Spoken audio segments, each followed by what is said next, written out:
we've always had machine learning. We've always had that for years. But to me, these general AI solutions and more so agentic AI, they now orchestrate how we do work in such a different way where it's truly driving productivity or not having to rely on a human interaction. So that's where we're trying to go with our focus in enterprise AI. Welcome to Technovation. I'm your host, Peter High. My guest today is Nancy Avila. Nancy is the Chief Information Officer of Analog Devices, a semiconductor company specializing in data conversion, signal processing, and power management technology. The company bridges the physical and digital worlds to enable breakthroughs at the intelligent edge.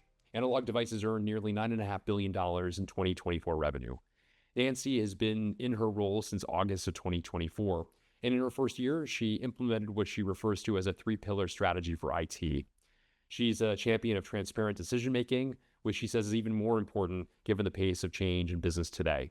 Her responsibilities include data and analytics and artificial intelligence, so I look forward to hearing more about what excites her as she thinks about advances related to those topics. Prior to her current role, Nancy was the Chief Information Officer and Chief Technology Officer at McKesson and the Chief Information Officer of Johnson Controls. She serves on the boards of Haleon currently and Comerica Bank in the past. Nancy, welcome back to Technovation. It's great to speak with you today. Hi, Peter. Nice to see you again. Always happy to be here with you. No, it's a great pleasure. Well, Nancy, for those who may be less familiar with it, I'd love to have you provide a little bit more of an overview of Analog Devices business beyond what I've already mentioned. Please provide that if you would. Yeah, no, that's great, Peter. Excited to be here at Analog Devices. It's a company. It's a 6-year-old company that was founded in Wilmington, Massachusetts. We are a global semiconductor company, and we design, manufacture, and market analog and mixed signal and digital processing chips. And so when you look at what we do, we provide the sensing, the interpreting, the powering, and the connection of the real world to the digital world. And when you think of a lot of the innovation around AI and the data it needs and the sensors it needs to come from, we do all of that. And we play in 4 key markets, industrial. So when you think about factory automation, robotics, healthcare, and energy management, that's our largest market. We also have a big presence in automotive. So assistance, driving assistance. So sensing when a car moves, when an airbag goes off. We're big in communication, so 5G infrastructure, broadband, enabling optical network, and then consumers. We're in everything in terms of phones, devices, tracking devices, audio, AR and VR. So the exciting thing is, I say we're not just any chip company. We're a chip company that provides differentiation to a lot of our customers in every device. And I was amazed when I came here at how many things we were in and how many industries we were in. So an exciting place to be. Yeah, great overview. Thank you for that, Nancy. Describe your role as CIO. No two CIO roles are exactly alike. Tell us a bit about this one. Yeah, this is a CIO role. It has the core traditional IT roles. We also play a big role with our engineering community in chip manufacturing. There's a big engineering design component. And so we provide all that infrastructure. It requires a lot of significant cloud compute to drive simulation and design with our customers. So we do that. I also have the responsibility of our enterprise data. So our data strategy, and then more recently, our enterprise AI responsibility. And how do we shift from more of the generic, Copilot, Gemini, public use of that, and how do we shift from that to true value-driven use cases and using AI agents and Gen AI to actually unlock value to change how we work at the company. That's quite a broad purview, certainly, Nancy. Thank you so much for providing that overview. Well, I want to take you back to January of 2024. You had retired from McKesson. You had thought, I remember catching up with you not long after that, you thought that perhaps you might be spending more time with your board work, but also spending more time building a house in South Carolina and focusing on yourself a bit more. Then this opportunity presented itself. You would join 8 months into 2024. What drew you back into a full-time position when at least it seemed as though you might be finished with them? Yeah. Actually, it was a great, I would call it kind of an unplanned sabbatical. It was, intending to retire. We did build a retirement home. I did start to do board work, but as I went down that journey, what I realized is there was a lot of change happening in technology. And, as I was stepping down at McKesson, we had started this focus on AI and data. OpenAI had just come out to the masses. So it was early on in that change. And as I started to talk to different companies, whether it was for board work or even private equity companies, there was just a lot of excitement on that. And so when this opportunity came up, it was about being in an industry that is core to enabling and driving AI. And it was an opportunity to actually come in and transform IT very differently than from the past. And so that's what excited me. I also think personally, it was a little bit of shock of not having anything to do. And I love golf, but I didn't see myself golfing 5 days a week. So it's been great to come back. It's definitely been a challenge. But it's really exciting in terms of how a CIO needs to rethink how it serves the company, what its strategy is based on all of this new technology that frankly has come up and evolved in the last 2.5 years in terms of the broad mass market from an AI standpoint. Well, Nancy, you've been in your role for almost exactly a year now. And I know from our past conversations, you've talked about implementing what you refer to as a three-pillar strategy. I'd love to have you describe the three pillars and provide a bit more substance behind why you've chosen them and what the makeup of each is as well, please. Yeah, I think when you're a CIO, you not only have the responsibility to drive innovation, but a lot of your core responsibilities is around securing and operating the business day to day, as well as helping drive productivity in the business. So I lay out a three-pillar strategy, and the first pillar is I call foundational, back to basics, making sure we can operate the businesses it runs today, and it's secure. The second one is about process optimization and just driving productivity through core platforms, standard processes. And then the third one is innovation. We overlay that and focus that across three different areas: transforming our customer experience. How do we rethink our customer with all of the technology today? We have a strong focus on resiliency with our manufacturing operations organization. And then how do we drive productivity across our G&A organization? What makes it interesting today is how we solve problems, knowing that AI, from an agentic AI standpoint and generative AI, how we solve those problems in each of those pillars is very different than in the past.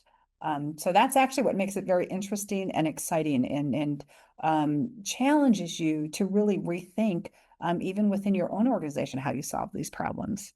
Yeah, fascinating, Nancy. And you mentioned at the outset about your purview. It includes data and artificial intelligence. Talk a bit about the shape that is taking. There's such a remarkable pace of change that's happening with artificial intelligence. I'd love to understand how AI generally, agentic AI more specifically, how you're thinking about its use within a setting like yours. The enterprise, we have focused on enterprise AI probably in the last 6 months and really understanding, and we've had AI here at the enterprise for the last year and a half. Copilot, general use of OpenAI and Gemini. But where we're trying to go is really, how do we actually take some of these new, more modern tools? We've always had machine learning. We've always had that for years. But to me, these general AI solutions and more so agentic AI, they now orchestrate how we do work in such a different way where it's truly driving productivity or not having to rely on a human interaction. So that's where we're trying to go with our focus on enterprise AI. Some of the things we're actually seeing is our knowledge agent is a huge focus around providing solutions to certain populations in our organization that drive huge individual productivity. So we have a group of engineers, thousands of engineers, that spend a lot of time looking for information as they do designs. What we're finding is there's huge value in unlocking that ability to access that data and just have a conversation around, as I'm designing this, where's this design spec and what does this look like and what's this parameter? Huge opportunity in operations where we actually have certain use cases that are unlocking value in a process engineer. They're looking at manufacturing and they're trying to detect anomalies. And sometimes when they detect anomalies, they have to go look at patterns. They have to go do work. We've got agents that we're building, and we've proved these out where it's just through a conversation of, oh, I see this pattern. Can you tell me how many other patterns have happened in the last hour on this line? So that's the direction we're going, and it's a big focus on not just machine learning, but really how do we take these agentic AI and generative solutions and apply them in a complete different way. So that's what's really exciting. What I'm learning is it really reinforces the importance of your AI data platform, the importance of being able to catalog, track your models, but more importantly, access to data. You can't do AI without data. And companies that have organized their data, companies that have access to data are going to be able to move very fast because you build these solutions right on top of that. And we're seeing that where we can go fast.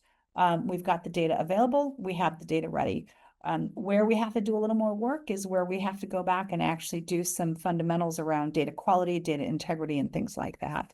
But the speed is so incredible. It's just, I can't tell if I'm getting older and I'm slower or if just the speed of this technology is so exponentially faster. It's amazing. It's amazing to see. I'm pretty sure it's the latter of those two options, Nancy.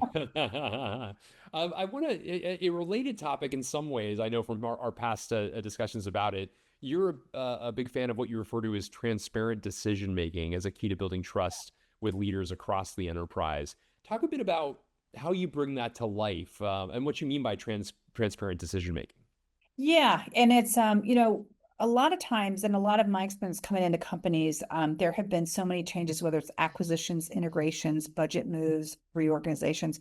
It's not always easy to understand where money is being spent. And when you overlay that with IT, there's a lot of responsibilities we have that the business just doesn't pay attention to every day. And what has really worked is helping the businesses understand for this business decision you make, here's the IT cost and implication to it. And it's becoming really important in today's world, especially around AI.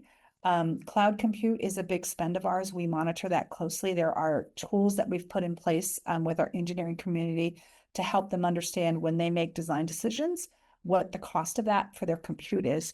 And as we're building these AI models, there's the cost of training models and looking at data. And that has become a really important topic in today's world.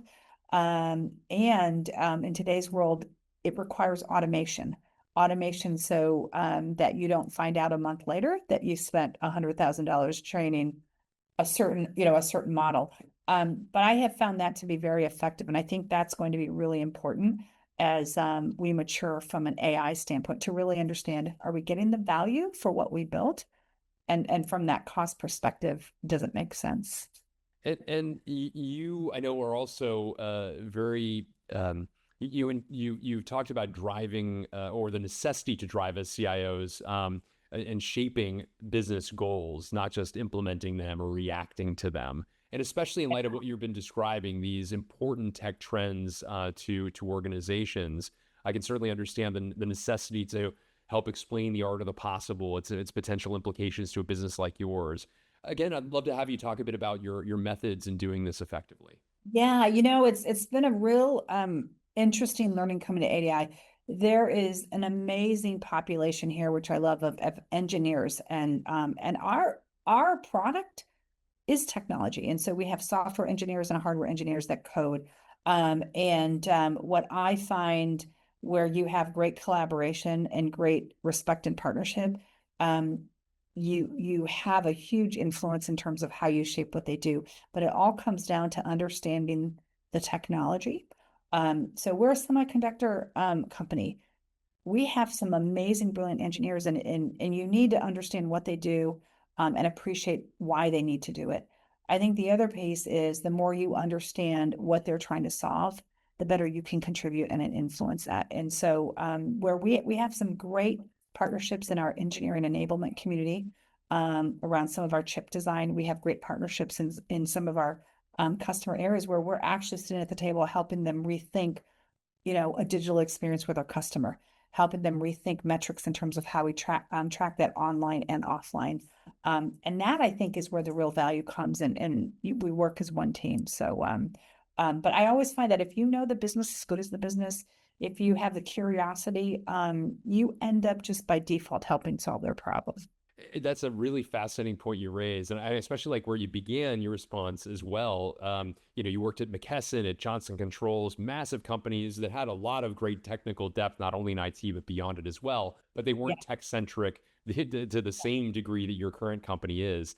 And I wonder, are there beyond what you've described in being a leader of technology in an organization that has tech savvy people across the entire landscape, any differences or nuances in the way in which you manage relationships like that?